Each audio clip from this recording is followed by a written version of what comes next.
Ngayong araw, pag-uusapan naman natin ang Washington Wizards. Ito ang official lineup nila para sa 2026 to 2027 season. Isa lang ang masasabi ko mga kabakets, ibang-iba na ang Washington Wizards next year. Uunahin natin ang guards, then forwards, centers, at potential starting five ng team.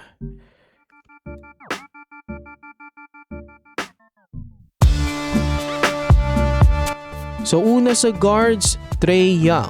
Of course, number 1 dito si Trae Young. Si Trae ang magiging primary ball handler at playmaker ng Wizards. Isa siya sa pinakamalaking piyesa ng Washington dahil kailangan nila ng isang player na kayang gumawa ng offense, mag-create ng shots para sa teammates at kontrolin ang tempo ng laro.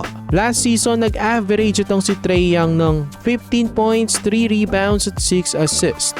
Sumunod, Bob Carrington.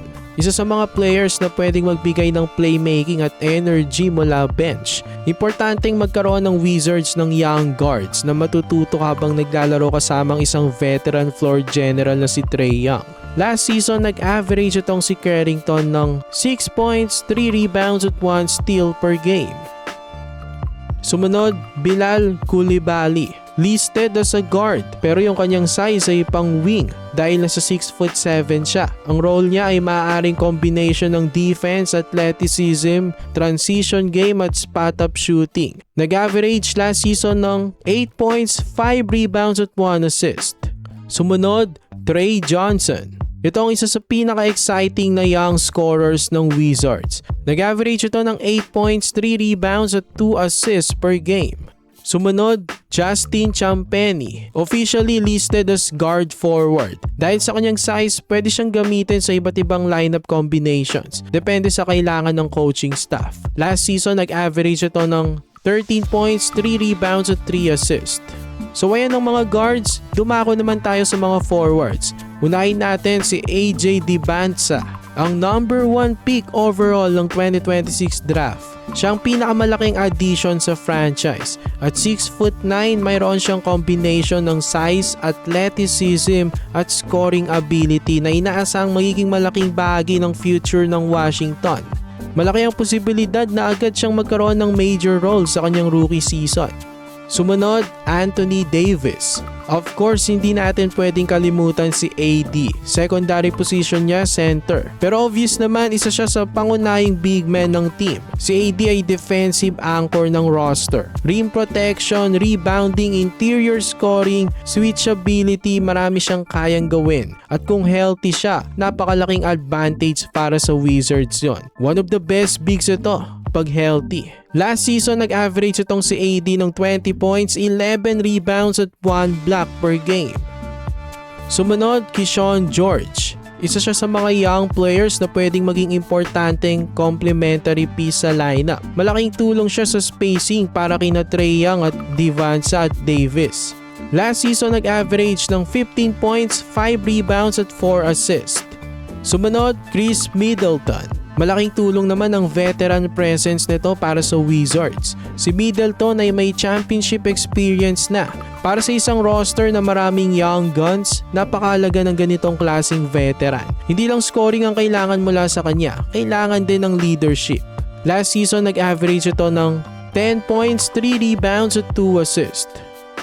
Sumunod, Will Riley. Isa siya sa young forwards ng Wizards na pwedeng magkaroon ng mas malaking role habang nade-develop. Last season, nag-average naman ito ng 10 points, 3 rebounds at 2 assists.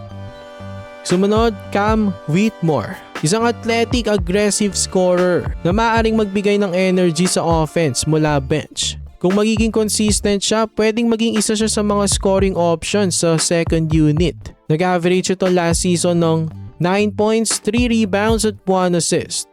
Sumunod, Julian Reese. Additional size sa frontcourt ng Wizards. Nag-average ito last season ng 12 points, 10 rebounds at 1 assist. At last sa forwards, Jameer Watkins. Inaasahang mamimiss niya ang buong 2026 to 2027 season dahil nagkaroon siya ng torn ACL sa Summer League.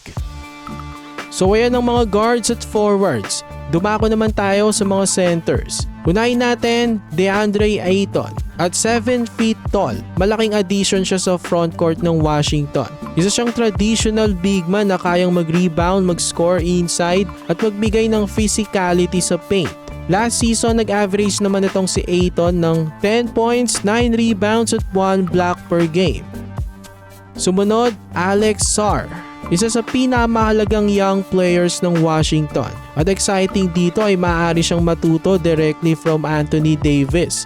Kung magpatuloy ang development niya sa offense at defense, malaki ang magiging role niya sa team. Nag-average siya last season ng 16 points, 7 rebounds at 2 assists. Sunod, Tristan Vukcevic. Isa pang 7-footer na magbibigay ng another size sa front court ng Wizards. Interesting ang combination ng Wizards dahil meron silang maraming big men na may iba't ibang skill sets. Nag-average naman itong si Tristan last season ng 9 points, 3 rebounds at 1 assist. At last, isa pang rookie ng team, Felix Okpara. Again, another big man na magpapalalim sa front courts ng Washington. Isang 6'11" na center. Dumako naman na tayo sa potential starting 5 ng Wizards. Point guard, Trae Young. Shooting guard, Keyshawn George. Small forward, AJ Dibantsa. Power forward, Anthony Davis. At center, Alex Sarr. Overall, mukhang interesting itong Washington Wizards next year. Ngayon, mayroon na silang combination ng young talent, number 1 overall pick, all-star veterans at maraming developmental pieces. Kapag healthy si Anthony Davis at Trae Young, posibleng mang-surpresa itong team na to sa Eastern Conference. So for more NBA content, ilike nyo ng ating video at mag-subscribe na rin sa JB Buckets.